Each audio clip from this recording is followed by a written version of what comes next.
Le tintement des cloches de la paix, le hurlement des sirènes. Chaque année, le 13 décembre, toute la ville de Nanjing, dans l'est de la Chine, s'arrête pour une minute de silence à la mémoire des plus de 300 000 civils innocents et soldats non armés massacrés par les envahisseurs japonais il y a 85 ans.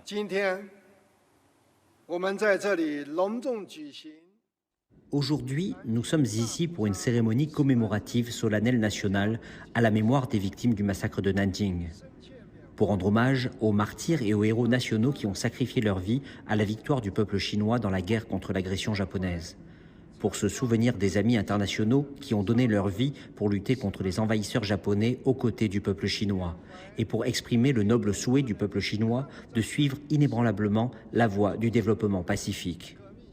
Plus de 3000 représentants venus de tous les horizons ont assisté à la 9e cérémonie commémorative nationale pour les victimes du massacre de Nanjing. À partir du 13 décembre 1937, les troupes d'invasion japonaises occupèrent l'ancienne capitale chinoise et commencèrent 6 semaines de massacres qui constituent l'un des épisodes les plus barbares de la Seconde Guerre mondiale. En 2014, la Chine a désigné ce jour comme la journée commémorative nationale pour les victimes.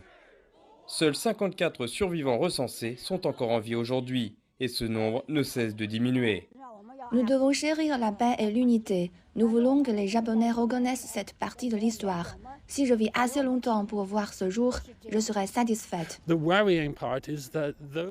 qui est inquiétant, c'est que ces souvenirs, ces matériaux historiques tombent maintenant en poussière, ce qui rend les œuvres du mémorial du massacre de Nanjing encore plus importantes pour préserver et étudier ces matériaux.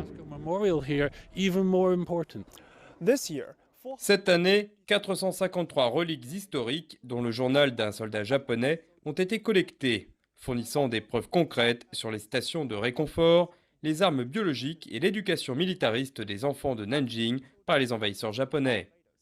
Les chercheurs pensent que ces nouveaux éléments de preuve, avec d'autres preuves, permettent de réfuter le déni de la droite japonaise de cette partie de l'histoire.